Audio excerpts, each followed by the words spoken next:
Y News with Angelo Castro III, William Theo, and Darlene Basingan. Good evening. Solicitor General Jose Calida wants freed National Democratic Front of the Philippines or NDFP consultants back in jail. Roderick Mendoza will tell us why. The Office of the Solicitor General will move for the cancellation of the bail bonds posted by the consultants of the National Democratic Front of the Philippines or NDFP. 19 NDFP consultants were freed last year to participate in the peace talks, including the couple Wilma and Benito Tiamzon, the alleged leaders of the New People's Army. In his Twitter post, Solicitor General Jose Calida says he will ask the courts to cancel the bail bonds and order the arrest and detention of the consultants. This after Presidential Advisor on the Peace Process Secretary Jess Doreza announced the cancellation of the back-channel talks with the communist rebels, following the NPA's ambush of a PSG convoy in Arakan, North Cotabato. OSG spokesman Attorney Eric D. says the release of the consultants is subject to the conditions set by the Supreme Court. One of them is that the bail is considered automatically cancelled once the negotiations failed. NDFP Peace Panel Legal Counsel Attorney Edre Olalia says the OSG's reaction is hasty, which doesn't help and only aggravates the situation. He says there is still hope in the peace talks so long that President Duterte is not under the control of the military and the government negotiators would act prudently. The back-channel negotiations should have started tomorrow until Sunday, July 23. This is in preparation for the supposed resumption of the fifth round of talks in August or September. Roderick Mendoza, UNTV News and Rescue, Manila. The Armed Forces of the Philippines agrees with the statement of President Rodrigo Duterte to no longer push through with peace talks with the New People's Army. Ray Pelayo tells us why. The armed forces have been supporting, is supporting, and will continue to support the President. This has been the statement of the Armed Forces of the Philippines regarding the announcement of President Rodrigo Duterte to end the peace talks with the New People's Army or NPA. AFP Public Affairs Office Chief Colonel Edgar Arevalo says the NPA often commits violations like its repeated attacks to government troops. Arevalo explains the NPA targets even the non-combatant troops, like what some of their members did when they attacked two soldiers who were just buying at a market in Palawan. In the other instance, they blew up improvised explosive device targeting a truck with Marines who were only transiting en route to a peace and development effort, thereby injuring the troops on board.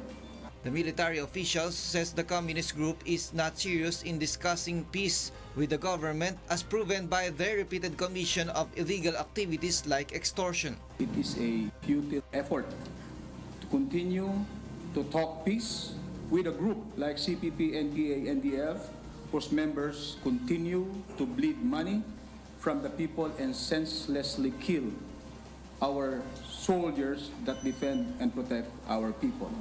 Arevalo also notes the rebels' attack to a presidential security group convoy by setting up a fake checkpoint and wearing army uniforms in Arakan, North Cotabato. All these are indicators of the New People's Army's propensity to take advantage of crucial situations like this in order for them to perpetrate their ends. They have never been sincere. They have never been sincere in talking peace with government. Ray Pelayo, UNTV News and Rescue, Philippines. The Philippine National Police anti-kidnapping group has arrested 43 foreigners who are members of a large-scale kidnap-for-ransom syndicate operating in the country. Mon Hokson tells us why. The Philippine National Police presented today 43 foreigners, most Chinese nationals and Malaysians, who were responsible for kidnapping a Singaporean woman at a casino in Pasay City last July 17. PNP Chief Ronald De La Rosa say the group was operating in the Philippines since 2015 as loan sharks and was targeting foreign high rollers.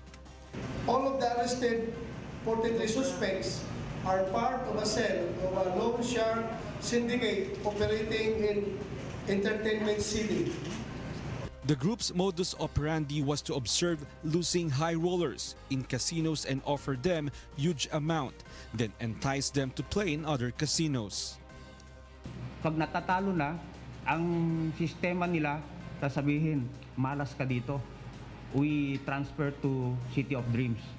Doon, mananalo ka doon. Pero pag sinakay na nila sa sasakyan, diretso na. And then, doon na nila ngayon, tatakutin yung pamilya, nandito, binubugbog. The group's latest victim was a 48-year-old Singaporean woman whom they kidnapped at the Soler Resorts and Casino and taken to a nearby hotel where she was beaten and threatened by her captors who demanded 9 million pesos for her release. Police said the woman was rescued the next day. The 41 Chinese nationals and 2 Malaysians underwent inquest proceedings and charged with illegal detention. Some of them say they will appeal in court, claiming they were just being implicated in the case. But according to PNP Chief Ronald De La Rosa, all arrested suspects were collectively seen inside a room in Bayview Hotel in Pasay City. Authorities are now pursuing the leader of the gang who managed to escape. Meanwhile, the anti-kidnapping group said they are also monitoring another kidnap-for-ransom syndicate still operating in the country. The PNP is now working with casino managements to curb such modus operandi. They are very cooperative to us. Hindi po sila nagkukulang. Very cooperative yung management sa atin. And alam naman nila pag mabigyan ng masamang impression yung gambling industry or gaming industry dito sa ating Pilipinas, apektado rin sila. Based on PNP records, 11 kidnapping cases in casinos were recorded from 2015 to 2017. 2 of these were done by the arrested syndicate. Monhok Son, UNTV News and Rescue, Camp Crame.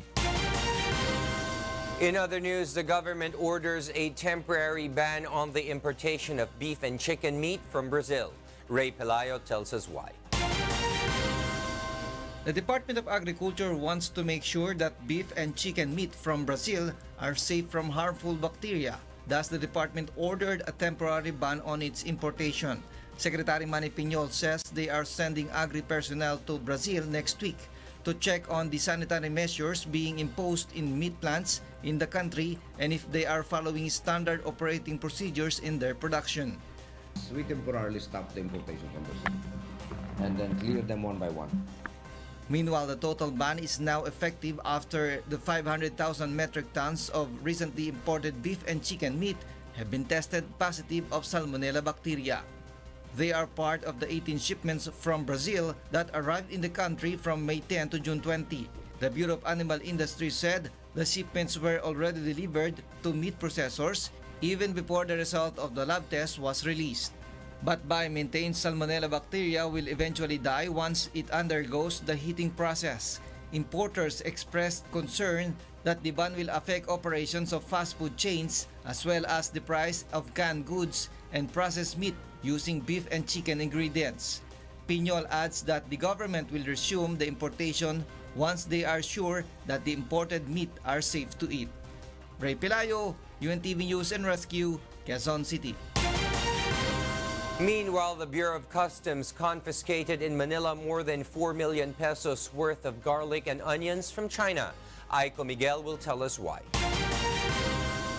The Bureau of Customs or BOC Intelligence and Investigation Service confiscates 3 40-foot container vans containing an estimated of 2,800 bags of garlic and onions from Guangdong, China at the Manila International Container Port. The MICP sees fraud in the cargo's permit since it declares garlic as its only content. May konting creativity sa concealment pero blatant pa din. 4 na layers lang yung ginawang bawang kasi may import permit sila ng bawang. The rest, sibuyas na sila. The first container arrived last June 7, while the 2 others arrived last July 7. The cargo was consigned under the Equicent Import and Export Corporation, which is registered at Food and Drug Administration as a food exporter. The BOC has issued a warrant of seizure and detention for the cargo. The officials and brokers of the airing company will face penalties for violating the Anti-Agricultural Smuggling Act and charged with economic sabotage. The BOC will also file a complaint before the Department of Justice against the firm Equisent for smuggling agricultural products. The agency explains the smuggling of agricultural products has a huge impact to the livelihood of local farmers. Kapag ito mga ganitong bagay, commodity papasok sa ating bansa at hindi po siya parte ng volume o yung quota na itinakda po ng isang specific government agency katulad nga ng BPI, magkakaproblema tayo dyan sa presyo. Malulugi yung ating mismong mga kababayan na naghirap isang taon na magtanim para umani ng ititinda sa merkado. The Bureau of Plant Industry also warns the possible dangers brought by commodities being smuggled into the country. Primary objective of the quarantine is to protect the entry of exotic pests and diseases. So since this is an agricultural country, so pinoprotektahan po natin ang ating local industry. The Bureau of Plant Industry also checks confiscated agri products entering the country for possible infestation, which can lead to diseases once the products are sold in markets for consumption. Aiko Miguel, UNTV News and Rescue, Manila. A number of distressed overseas Filipino workers from Saudi Arabia and Malaysia are now back to their respective families. Victor Cosare tells us why. On board PR Flight 663, 291 overseas Filipino workers from Jeddah, Saudi Arabia arrived at the Ninoy Aquino International Airport Terminal 1 earlier today. At the airport, they were welcomed by members of the Overseas Workers Welfare Administration, Department of Foreign Affairs, and of the Department of Health. The group is the latest batch of OFWs repatriated back to the Philippines after an amnesty was given to them by the Saudi government. They will receive financial assistance from OWA. Meanwhile, 63 undocumented OFWs from Sarawak, Malaysia also arrived in the country today. With them are 11 children. These OFWs decided to come back to the Philippines upon the instruction of President Rodrigo Duterte because of the danger they might face for staying in Malaysia without legal documents. Talagang ilang buwan na rin talagang walang trabaho. Magkakasama kami sa bahay. Kung ano yung pagkain, halo. Pinagsasalon na namin. OWA will be providing cash assistance to the OFW. Also, they will be provided fare to be able to return to their respective provinces. Those that need plane tickets will be temporarily housed at a halfway home. Victor Cosare, UNTV News and Rescue, Philippines. Drivers of Transport Network Vehicle Services who are yet to acquire their franchises can still operate, pending a decision from the LTFRB. Joe Anano will tell us why. Legal counsels of Uber and Grab has formally filed their motion for reconsideration before the Land Transportation Franchising and Regulatory Board that seeks to temporarily suspend the agency's apprehension order on Colorum Transport Network vehicles. In a meeting held yesterday in Senate, attended by the officials from the LTFRB and representatives of Uber and Grab, they come up with a decision wherein TNCs can file their motion against the LTFRB's order. This is to allow TNVS drivers to temporarily operate even without the provisional authorities and certificates of public convenience. We assure our partners, our Grab peers, na pwede ho kayong mamasada at mag-pick up ng mga pasahero. Yan na ho ang napagkasundoan yesterday. Grab first filed their motion before the LTFRB along with paying the 5 million peso fine due to their violations on the terms of accreditation. Meanwhile, in a statement issued by Uber, it says that they are hopeful that LTFRB will respond favorably on their motion. This measure from Uber and Grab has allayed concerns of some TNVS providers.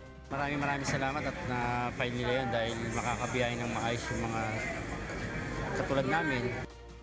Salamat kasi napagbigyan yung mga ibang wala pang PA na makabiyahe lahat. So ayun, nagpapasalamat kami dahil binigyan ng mga extension. It was earlier stated by the LTFRB that once motion for reconsideration is filed by both Uber and Grab, it will allow Colorum TNVS to operate for the meantime. Next week, LTFRB's Technical Working Group is set to hold a meeting to tackle issues on transport network vehicles franchises. Joanano, UNTV News and Rescue, Quezon City. The Department of Transportation has directed contractors to fast-track the construction of the MRT Line 7 project. Joanano is back to tell us why. Transportation Secretary Arthur Tugade says the government would try to complete MRT-7's construction by 2019 so that the public could use it by that year. The project will link Quezon City to San Jose del Monte, Bulacan.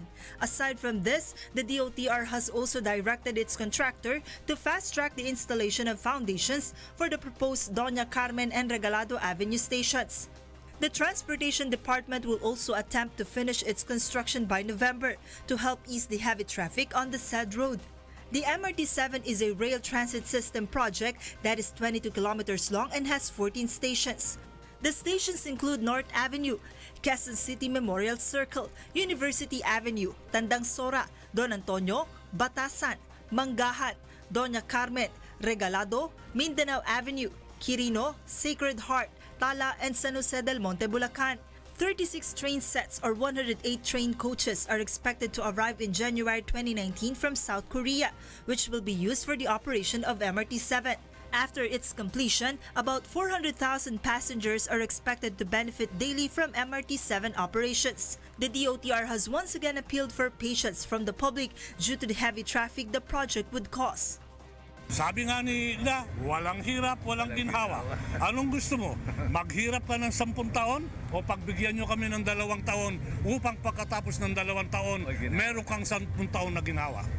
Meanwhile, the DOTR with the Department of Public Works and Highways are coordinating with the National Housing Authority or NHA about the relocation of residents that would be affected by the construction of MRT-7. Currently, there are 160 families that might be relocated by the NHA to public housing units in Rizal, Cavite, and Bulacan. Kung sino yung mga natatamaan sa ating road right-of-way as well as the expansion, we will have the options, they will have the options of choosing saan sila comfortable titira. The NHA is now focusing on the installation of electricity and water supply in relocation sites. Joanna, UNTV News and Rescue, Quezon City. Next on Y News. Congress Secretariat finalizes rules on Saturday's special joint session on the extension of martial law. Militant group prepares giant effigy for Monday's State of the Nation address of President Rodrigo Duterte. And the Department of Health says to ration supplementary food to malnourished children across the country. Y News will be right back. Let me just tell everybody that I have declared martial law for Mindanao. House of Representatives and Senate Secretariats are now preparing the draft of rules to be implemented during the joint session of Congress on Saturday. Joyce Balancho will tell us why. The joint session of Congress on Saturday can only be until 10 o'clock in the evening, as this is the time when the 60-day martial law period will expire. Before then, the House of Representatives and the Senate will have to vote jointly on whether or not to approve the request of President Rodrigo Duterte for a 5-month extension of martial law in Mindanao. During a meeting today, the two chambers discussed the rules on how to go about the said discussion and voting of Congress. House Secretary General Cesar Pareja clarified that in order to extend martial law, an absolute majority vote of 50% plus 1 or a total of 158 affirmative votes of both houses have to be reached. Attorney Lutgarbo Barbo, the Senate Secretary General, admits that in the midst of this number game, the 22 votes of senators have little bearing compared to the 291 votes of congressmen. For record purposes only, may bearing. Pero the overall approval of the declaration to extend the period, that will prevail. House Secretary General Attorney Cesar Pareja meanwhile says there is a possibility that the joint session can be held in a closed-door setup. No, the joint session regularly that's open, pero we have, siyempre hindi natin maiwasan if they feel na for security purposes, they might require na mag-joint session, so mag-executive session. So during the meeting, the House contingent proposed the nominal voting, while the Senate suggested the raising of hands. They also discussed the length of time for interpellations and the number of lawmakers who can speak on the floor. All these matters are still not yet clear as the House and Senate committees will still approve the proposed draft of rules formed by the Congress Secretariat. Meanwhile, Majority Floor Leader Congressman Rudy Fariñas confirmed that the lower chamber will have its security briefing during the session on Saturday. They have invited some cabinet members and representatives from the security cluster who were also present when the House called for the Committee of the Whole. Leftist Bloc Makabayan, on the other hand, estimates that the joint session will not take a whole day. Definitely, may mga ano na ngayon ang leadership na mag-entertain lang ng several interpellations or opinions, pero as early as possible, ano na yan, imumove na yan for votation. However, they're hoping that ample time will be given to debates as per rules of joint session. Each house should be given 10 hours for interpellations. Meanwhile, the Makabayan Bloc says they definitely oppose the request of the President. So hindi naman pwedeng madaliin lang o kung ano lang ang sabihin ng Malacanang, yun na yun. No? Kung magiging responsable at totoo sa tungkulin na nakatakda sa Constitution. Joyce Balancio, UNTV News and Rescue, House of Representatives.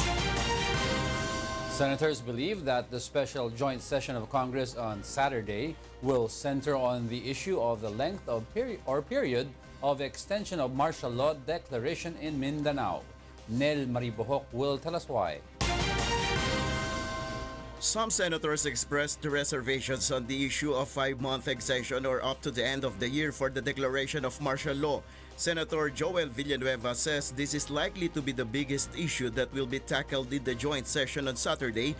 This might also mean that the issue on the scope of the martial rule will no longer be questioned. We did not discuss much about extending the scope of the declaration of martial law. We feel na ready na naman ang ating mga officials.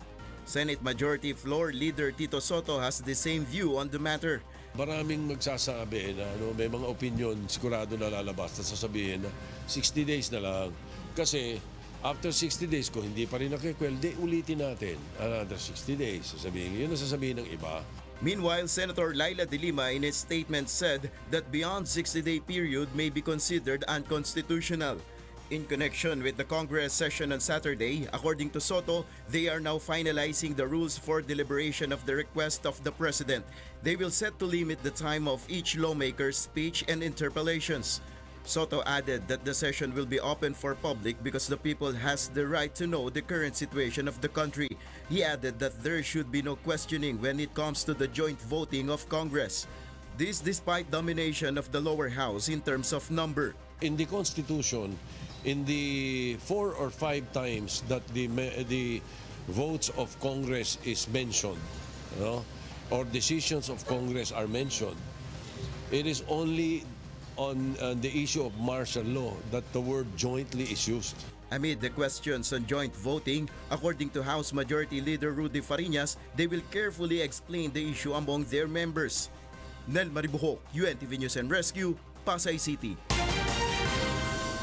Members of a militant group has staged a pre-SONA rally in front of Camp Aguinaldo and Camp Crame today. Lea Ilagan tells us why.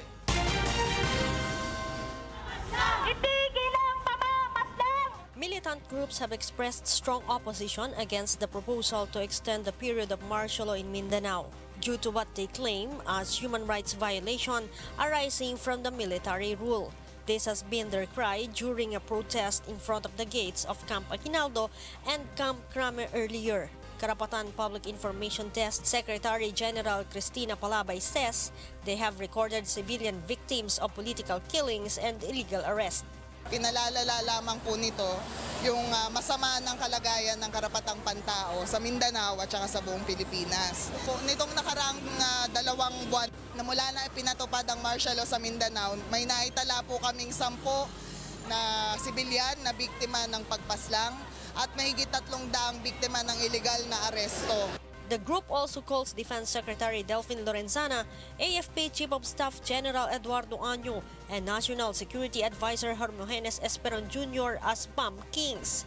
The militants argue that the three defense officials are the brains behind the martial law declaration, as they are the ones who, the group says, gave President Rodrigo Duterte the wrong information to justify the military rules extension. They said this is especially true since the president prioritizes the fight against terrorists and illegal drugs. Palabay also says martial law is anti-poor as the indigents are the target of illegal arrest and killings under the government's campaign against illegal drugs. Sila yung mga koporal, no? At implementers ng martial law doon po sa Mindanao.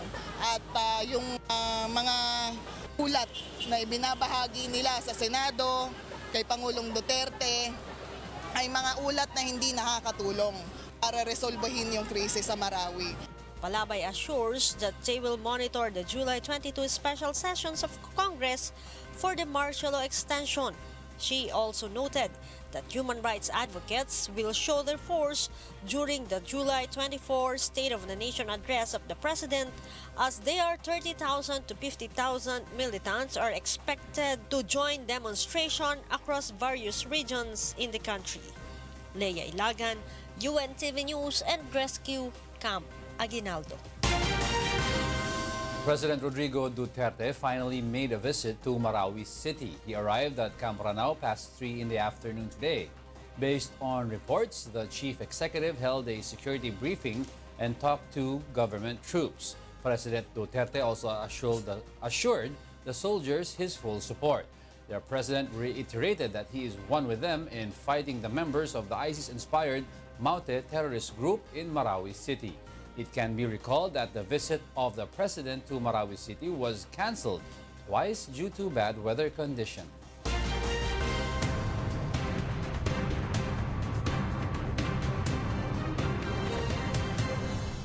Meanwhile, Zamboangueños are expecting President Rodrigo Duterte to discuss issues on poverty and illegal drugs during his second State of the Nation address. Victor Cosare tells us why. In the second State of the Nation address of President Rodrigo Duterte on Monday, local officials of Zamboanga City are expecting programs for the poor, which they hope would include the creation of more projects for local government units. I expect that he continues to really present his platform of economic platform and social services to the people. Some local officials are expecting that during the SONA, the proposed martial law extension will be approved and be mentioned by the president himself. With this, the city officials hope for a tighter security, particularly in Mindanao. The expectation is that martial law will be extended. Now, is that possible under the Constitution? As a lawyer, I have my reservations. May nakikita tayo mga problema na like sympathizers of ISIS, Maute group, baka gagawa ng kalokohan dito. At least prepared na yung military. Meanwhile, residents are expecting the president to discuss various issues during his SONA. Some of them believe the president will mention his campaign against illegal drugs, which they say only targets the killing of the poor. Yung nakabarong, wala nga namatay dyan. Tulad ni Marcos, di ba Marcos? Di ba sila man yun ng kay Espinosa? Ba't binabalik pa yun? In-expect namin sana yung mga proyekto na sa mga mahirap na bayan, kailangan pagtunan din niya ng aksyon. Despite this, some Zamboanga City officials believe in the capability of the president to run the country amid the problems it faces. Victor Cosare, UNTV News and Rescue, Philippines. Various groups are all set for a massive protest on Monday, coinciding with the second State of the Nation address of President Rodrigo Duterte. Grace Casin will tell us why. Militant groups are not satisfied with the result of their dialogue with President Rodrigo Duterte last Tuesday. On the said meeting, President insisted on extending martial law in Mindanao, which the militant groups opposed. They also raised the issue of the resumption of the peace talks with the rebels. Yung sa mga malalaking issue, hindi tayo nakakuha ng malinaw at positibong commitment mula sa Pangulo. The militant groups reiterate their plan to hold a massive protest on the second State of the Nation address of the president. They're working double time to finish their giant effigy, which they will present on Monday. They say effigy symbolizes the flaws of some officials of the government. Ito yung mga pinakamalalaking hadlang sa pagbabago. No, at sila ang kumakatawan dun sa mga anti-national at anti-mamamayang mga patakaran na ating nilalabanan. Meanwhile, QCPD Director Guillermo Elazar confirmed that there are also pro-Duterte groups who will rally near the Batasan complex on Monday. Grace Casin, UNTV News and Rescue, Quezon City. President Rodrigo Duterte was not able to address environmental issues according to environment advocates. Leslie Longboen will tell us why. Some environmental groups will join the big rally to be staged alongside the State of the Nation address of President Rodrigo Duterte on Monday. These include Green Thumb Coalition, Power for People, Forest Resources Bill, among others. They claim the president failed to fulfill his promise to protect the environment and natural resources of the country. Gusto naming ipahayag sa kanya yung mga natitirang issue at yung mga panawagan namin na kailangang isabatas yung mga pangangalaga ng ating kalikasan at kailangan ng mas matindi at mas maayos na pamamalakad sa DENR. The president only got 11 out of 60 points based on the group's scorecard on the president's performance when it comes to environment. They say Filipinos continue to suffer from several environmental and climate change crises 1 year after the president's SONA. The environmental groups are also dismayed over the Environmental and Natural Resources Secretary Gina Lopez's removal from post. May demand ang mga tao na yung pagbabago at yung mga napagwagian para sa kalikasan ay dapat ipagpatuloy. Pinapaalalahan na namin si Secretary Roy Cimatu na kailangan niyang tingnan mabuti yung kanyang mandato at trabaho bilang DNR Secretary. The groups hope that the president would respond to their urgent demand to adopt and implement a green agenda for the recovery of the country's degrading ecosystems. Leslie Longboen, UNTV News and Rescue, Quezon City. The Department of Health will ration supplementary food to malnourished children across the country. Maki Libradilla explains why. This year, the Health Department has already allocated 390 million pesos for the rationing of RUSF or ready-to-use supplementary food to provinces and cities with the highest number of malnourished children. Health officials say the effort has been worth it in addressing the problem on malnutrition among 700,000 children across the country. RUSF contain minerals and nutrients or equivalent to 500 kilocalorie of energy. The DOH is also studying the possibility of producing RUSF in the Philippines to save money. Health Secretary Ubial notes the effort to address the problem should not entirely rest on DOH. Ika nga ng UNICEF, it takes a village to raise a child. So, hindi lang po yung nanay, tatay at mga kamag-anakan ng importante or yung mga health workers, it's the whole community. Meanwhile, DOH has released a manual of operations with details on the process of treating children with malnutrition. The manual will be distributed to barangay health workers tasked to monitor malnourished children. Ngayon, what we have is a more, shall we say, evidence-based and more, shall we say, clearer presentation of what to do. Contained in the said manual are details on the feeding of RUSF to minors with moderate acute malnutrition. It includes a peanut butter paste that children would definitely like. DOH explains the treatment period for a malnourished child to reach his ideal body weight will take 12 to 18 months. Maki Libradilla, UNTV News and Rescue, Pasig City. Persons with disability in San Juan City participated in the earthquake and disaster simulation drill today. Leslie Longboen will tell us why. After the Metro Manila Shake drill last week, the earthquake readiness of persons with disabilities in San Juan City has been tested today. The drill was organized by Persons with Disability Federation together with the Community Response for Enlightenment, Service and Transformation. This is alongside the celebration of the National Disability Prevention and Rehabilitation Month and National Disaster Consciousness Month. San Juan PWD Federation President Denise Mabini says it is important for PWDs to have awareness in disaster preparedness. Kasi hindi ang lifespan natin hindi tatagal. So yun ang target din po namin. Teach our PWDs to be independent as well. Kahit hindi nakakapagsalita, as long as they can be taught to be instructed. It is a great thing for stroke victim Enrique Lazo to have knowledge on what to do in case of emergencies. Sa kalagayan ko, siyempre pag ganyan na nagkaroon ng earthquake, kung wala akong kaalaman, maaari matataranta na ako. Meanwhile, the PWD groups call on the government to institutionalize inclusive disaster risk reduction and management plan for them. Leslie Longbowen, UNTV News and Rescue, San Juan City. Coming up, a Thai general and provincial politicians were found guilty in Thailand's biggest trafficking trial. The search for the one humanitarian awardee in the country to begin in August. And 90s Pinoy rock band Intro Voice share secrets for a strong bond through the years. More from Y News after this break.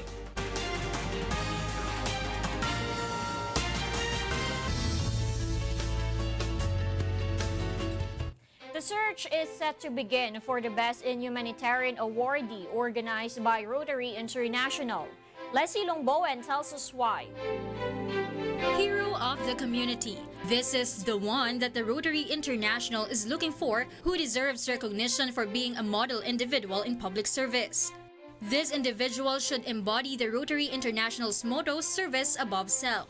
So when you show the world the heroes and you magnify the goodness in society, the vision is to ask and inspire others to follow.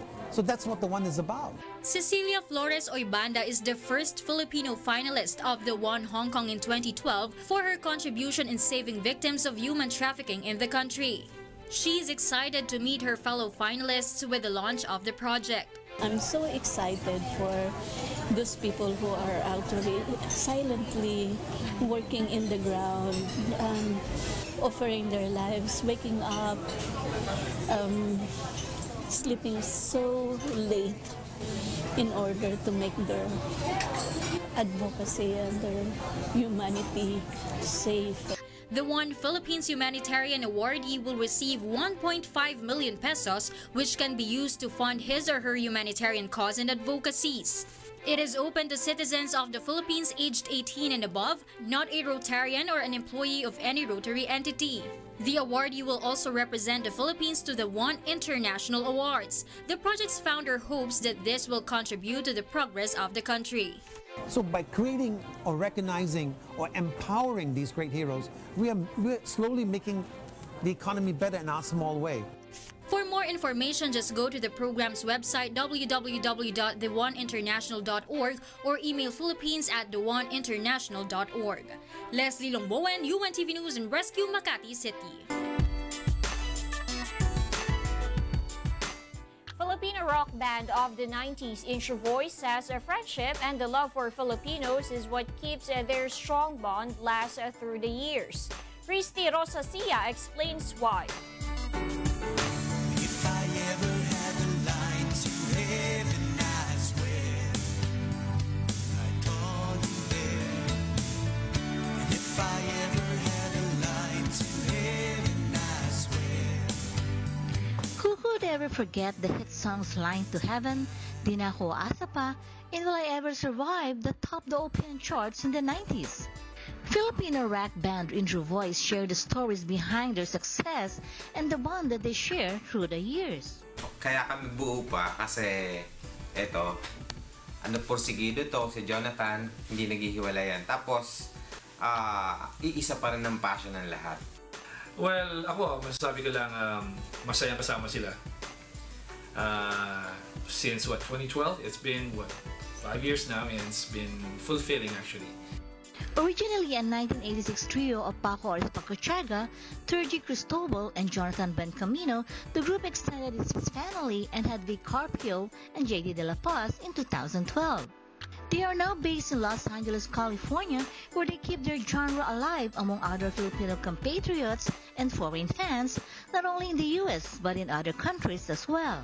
Actually, nakakataba ng puso because yung mga OFW, binansagan nila kami ng banda ng mga bagong bayani.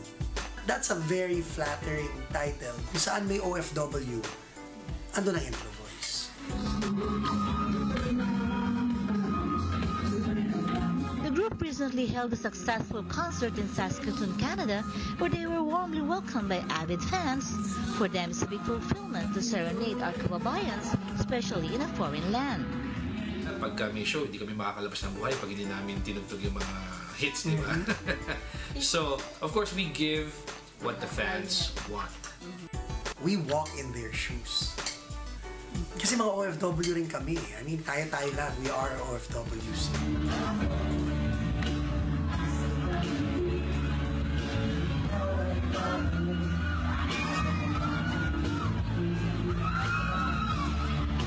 Christy Rosaccia, UNTV News and Rescue, Los Angeles, California. You know, Will, we have to admit, we were 90s people.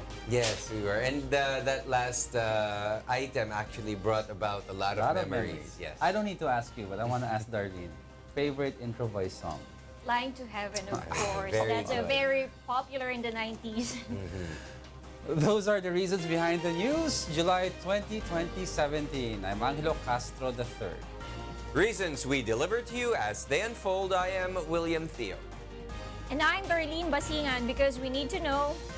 We will always ask why. Thank you for watching Why News.